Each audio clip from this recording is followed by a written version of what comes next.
अयोध्येत 22 जानेवारी रोजी भव्य प्राणप्रतिष्ठा सोहळ्याचे आयोजन करण्यात आले आहे। पंतप्रधान नरेंद्र मोदी यांच्या हस्ते भगवान श्रीरामाची मूर्ती प्राणप्रतिष्ठा करण्यात येणार आहे। देशभरात उत्साहाचे वातावरण आहे। विशेष म्हणजे 73 वर्षापूर्वी अशाच एका भव्य मंदिराचे उद्घाटन भारताचे तत्कालीन राष्ट्रपती राजेंद्र प्रसाद यांच्या हस्ते करण्यात आले होते। मात्र त्यावेळी तत्कालीन पंतप्रधान नेहरूंनी याला विरोध केला होता। गुजरातमधील वेराळ स्थित सोमनाथ मंदिर हे हिंदू धर्मातील एक महत्त्वाचे तीर्थक्षेत्र आहे। या मंदिराच्या वेबसाईटवर दिलेल्या माहितीनुसार हे प्रथम आदि ज्योतिर्लिंग हे सोमनाथ म्हणजे महादेवाचे पवित्र स्थान आहे। तसेच श्रीकृष्णाच्या पदस्पर्शाने पावन झालेली भूमी असे म्हटले जाते। ऐतिहासिक संदर्भानुसार या मंदिरावर विविध शासकांनी अनेकदा आक्रमणे केली। त्यामध्ये सर्वाधिक नुकसान इसवी सन 1026 मध्ये गझनीच्या मोहम्मद याने केलेल्या आक्रमणामुळे झाले। अर्थात सर्वच मुस्लिमांनी या मंदिराला विरोध केलेला नाही। इतिहासकार रोमिला थापर यांच्या सोमनाथ दी मेनी व्हॉइसेस ऑफ हिस्ट्री या पुस्तकातून 16व्या शतकात अकबराने सोमनाथ मंदिरात पूजेला परवानगी दिली होती। तसेच या मंदिराच्या व्यवस्थापनासाठी एका अधिकाऱ्याची नेमणूकही त्यांनी केली होती। त्याशिवाय रोमिला थापर यांनी त्यांच्या पुस्तकात अब्दुल फजल याने मंदिराबाबत केलेल्या टिप्पणीचाही उल्लेख केलेला आहे।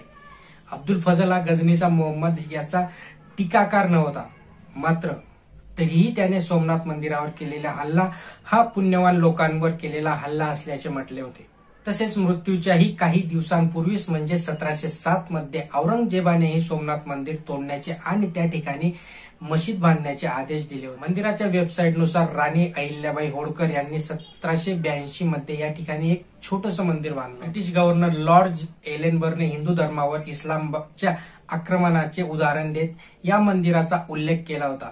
1842 मध्ये ब्रिटिशांनी अफगाणिस्तानवर आक्रमण केले। ब्रिटिशांनी या हल्ल्याचे प्रत्युत्तर म्हणून अफगाणिस्ताननेही आक्रमण केले। यावेळी गझनीच्या मोहम्मदाने सोमनाथ मंदिराचे दरवाजे सोबत नेले होते। त्यानंतर इंग्रजांनी गझनीहून चंदनाच्या लाकडाची एक जोडी परत आणली होती।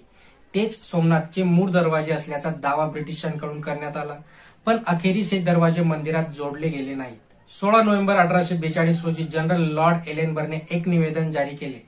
त्यात तो असे म्हणतो की ब्रिटिशांनी अफगाणिस्तानवर विजय मिळवित सोमनाथ मंदिराचे दरवाजे परत आणले आहेत। तसेच 800 वर्षाच्या गुलामगिरीचा आणि अपमानाचा बदलाही घेतला आहे।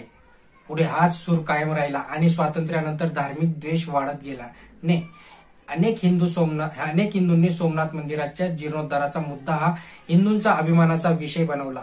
त्यामध्ये काँग्रेसचे नेते के.एम. मुन्शी यांचाही उल्लेख केला जातो। सोमनाथ मंदिराचे बांधकाम होण्यापूर्वीच सरदार पटेल यांचे निधन झाले होते। या मंदिराच्या उद्घाटनासाठी मुन्शी यांनी तत्कालीन राष्ट्रपती राजेंद्र प्रसाद यांना विनंती केली।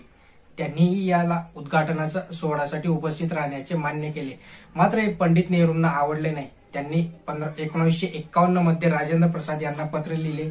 त्या पत्रात ते असे म्हणतात की मी जाहीरपणे सांगतो की तुमचा सोमनाथ मंदिराच्या उद्घाटनाला उपस्थित राहण्याचा निर्णय मला आवडलेला नाही। हा विषय केवळ मंदिराला भेट देण्याचा नाही।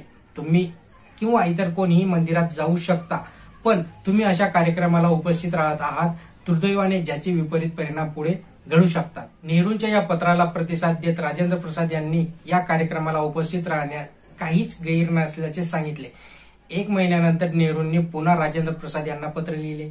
ते असे म्हणतात की प्रिय राजेंद्र बाबू, मला सोमनाथ प्रकरणाची खूप काळजी वाटत आहे। मला भीती आहे की हा कार्यक्रम राजकीय असल्याचा संदेश देशभरात जाईल। या कार्यक्रमावरून आपल्या धोरणावर टीका केली जात आहे। एक धर्मनिरपेक्ष सरकार धार्मिक कार्यक्रमात कसे सहभागी होऊ शकते असा प्रश्न आम्हाला विचारला जात आहे। सौराष्ट्र सरकारने या कार्यक्रमासाठी 5 लाख रुपयांचा निधी देण्याची घोषणा केली। त्याचाही उल्लेख त्यांनी राजेंद्र प्रसाद यांना लिहिलेल्या पत्रात केला। ते असे म्हणतात, हा निर्णय मला आवडलेला नाही। सध्या देशाच्या आर्थिक परिस्थितीवर संकट ओढवले आहे। अशा परिस्थितीत सरकारने केलेला हा खर्च मला धक्कादायक वाटत आहे। ज्यांनी 2 मे 1951 रोजी मुख्यमंत्र्यांना लिहिलेल्या पत्रातही म्हटले, हा कार्यक्रम सरकारी नाही आणि भारत सरकारच्या याच्याशी कोणताही संबंध नाही, हे स्पष्टपणे अधोरेखित झाले पाहिजे।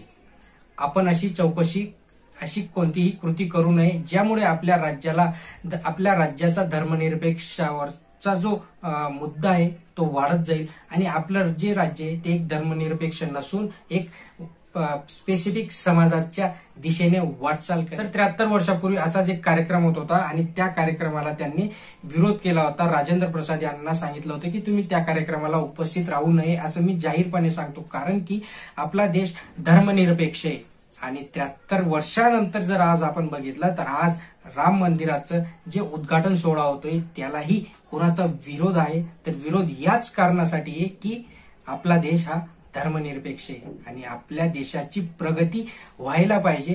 त्यासाठी भारताचा जो पैसा आहे तो पैसा अशा गोष्टींवर खर्च करायला नको, असं त्यावेळेस त्यांनी सांगितलं होतं आणि असे आजही आपल्या बहुतेक लोकांच्या मनात अशी गोष्ट आहे। काँग्रेसचंही तेच म्हणणं आहे, बहुतेक जे काही लोक असतील त्यांचंही हेच म्हणणं आहे की आपला देश हा धर्मनिरपेक्ष आहे। मित्रांनो, खूप गोष्टी मागे जर वळून बघितल्या तर त्यांचा संदर्भ हा आजच्या गोष्टींना लागतच असतो। चॅनलवर नवीन असाल तर सबस्क्राईब करून ठेवत जा मित्रांनो, जास्तीत जास्त लाईक करत जा, शेअर करत जा। धन्यवाद।